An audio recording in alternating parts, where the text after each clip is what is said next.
सोचिए, कश्मीर की खूबसूरत वादियों में एक ऐसा प्राचीन खंडर है जो एक भूले बिसरे साम्राज्य की कहानी कहता है। ये है मार्तंड सूर्य मंदिर, जो कभी एक बहुत ही शक्तिशाली वंश की शान हुआ करता था। तो सवाल तो उठता है ना, कि आखिर किसने बनवाया होगा ये मास्टरपीस? कौन थे वो लोग और क्या हुआ उस साम्राज्य का जिसकी ये निशानी है? चलिए आज इसी फैसिनेटिंग कहानी में थोड़ा और गहरा उतरते हैं। ये कहानी है कश्मीर के एक स्वर्ण युग की, एक ऐसे गोल्डन एज की जिसे कारकोट वंश के नाम से जाना जाता है। एक ऐसा दौर जिसने इस खूबसूरत घाटी को एक ताकतवर साम्राज्य का सेंटर बना दिया था।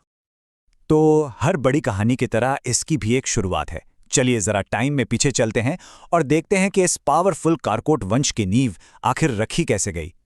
तो देखिए, बात है 7वीं शताब्दी की। दुर्लभ वर्धन नाम के शासक ने इस राजवंश की नींव रखी। उनके बाद उनके बेटे दुर्लभक गद्दी पर बैठे।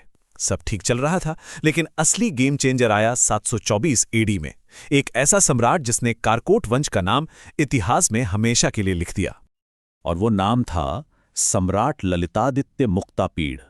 जी हां, कारकोट वंश का वो महान शासक जिसकी पहचान सिर्फ उसकी तलवार से नहीं थी, बल्कि उसकी निर्माण की कला से भी थी, और दोनों बेमिसाल थीं। ललितादित्य की मिलिट्री जीनियस का सच में कोई मुकाबला नहीं था। सोचकर देखिए, उन्होंने कन्नौज के ताकतवर राजा यशोवर्मन को हराया, अपने साम्राज्य को कश्मीर से लेकर बंगाल तक और फिर अफगानिस्तान तक फैला दिया।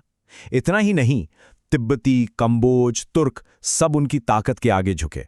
लेकिन बात सिर्फ जीत की नहीं थी, यही तो ललितादित्य की खासियत थी। वो जितने बड़े कॉन्करर थे, उतने ही बड़े बिल्डर भी। मतलब एक तरफ उनकी तलवार साम्राज्य की सरहदें बढ़ा रही थी, तो दूसरी तरफ उनकी सोच आर्ट और स्कॉलरशिप के नए नए सेंटर्स बना रही थी। और यहीं पर हमें हमारे पहले सवाल का जवाब मिलता है। वो जो शानदार मार्तंड सूर्य मंदिर हमने शुरू में देखा था, उसे सम्राट ललितादित्य ने ही बनवाया था। आज भी ये मंदिर कश्मीर के आर्किटेक्चर का एक बेजोड़ नमूना है। और हां, उनका दरबार सिर्फ योद्धाओं से नहीं सजा था। जरा सोचिए, क्षीर, भट्ट, उद्भट और दामोदर गुप्त, उस जमाने के बड़े बड़े कवि और विद्वान उनके दरबार की शान थे। ये बताता है कि वो साम्राज्य सिर्फ ताकतवर ही नहीं, बल्कि कल्चरली कितना रिच था। लेकिन जैसा कि अक्सर होता है, कोई भी गोल्डन एज हमेशा के लिए नहीं रहता। सम्राट ललितादित्य की शानदार विरासत के बाद कारकोट साम्राज्य के पतन का दौर शुरू हो गया। तो हुआ ये कि महान सम्राट ललितादित्य के बाद जो उनके बेटे आए, कुवलयापीड़ और जयापीड़, वो उस विशाल साम्राज्य को संभाल नहीं पाए, और बस यहीं से उस मजबूत इमारत में दरारें पड़नी शुरू हो गईं। तो सवाल ये है कि ये सब हुआ कैसे? देखिए, ये एक तरह का डोमिनो इफेक्ट था। सबसे पहले कमजोर उत्तराधिकारी आए, जिससे साम्राज्य अंदर से खोखला होने लगा। फिर क्या, अंदरूनी विद्रोह शुरू हो गए। और जब घर कमजोर हो तो बाहर वाले तो फायदा उठाएंगे ही।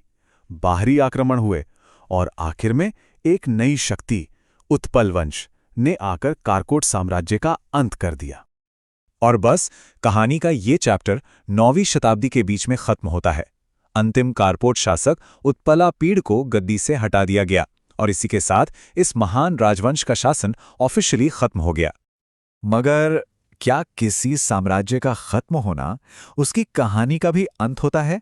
शायद नहीं। कारकोट वंश ने अपने पीछे एक ऐसी लेगेसी छोड़ी है जो आज भी जिंदा है। उनकी विरासत वो आज भी उन पत्थरों में सांस लेती है। जैसा कि कहा जाता है, उनके बनाए मंदिर और स्मारक आज भी कश्मीर की सांस्कृतिक धरोहर का हिस्सा हैं।